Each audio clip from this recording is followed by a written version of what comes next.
একসময় সোহান নামে এক তরুণ শিল্পী ছিলেন। তিনি ছবি আঁকতে ভালোবাসতেন। তিনি রঙিন মাস্টারপিস তৈরি করতে প্রতিদিন ঘন্টার পর ঘন্টা ব্যয় করেছিলেন, কিন্তু তিনি সেগুলি কাউকে দেখাননি। তিনি ভয় পেয়েছিলেন যে তার শিল্প যথেষ্ট ভালো ছিল না এবং লোকেরা তাকে নিয়ে হাসবে। একদিন সোহান যখন পার্কে ছবি আঁকছিল, তখন একটি ছোট্ট মেয়ে পাশটি হেঁটে তার কাজ লক্ষ্য করে। সে থমকে গেল এবং বিস্ময়ে তাকিয়ে রইল। এই সুন্দর, সে এক্সেলেইমেন্ট। সোহান লজ্জিত হয়ে বিড়বিড় করে বলল, এটা ভালো না। মেয়েটি মাথা নাড়ল। শিল্প নিখুঁত হওয়ার বিষয় নয়, এটি নিজেকে প্রকাশ করার বিষয়।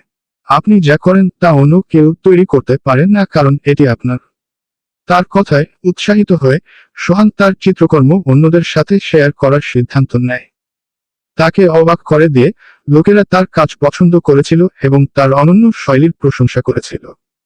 তিনি বুঝতে পেরেছিলেন যে একজন শিল্পী হওয়া পরিপূর্ণতা নয়, আবেগ এবং সাহসের জন্য। সেই দিন থেকে সোহান আত্মবিশ্বাসের সাথে আঁকেন, জেনেছিলেন যে প্রকৃত শিল্প হৃদয় থেকে আসে। নৈতিকতা, আপনার প্রতিভা লুকাবেন না।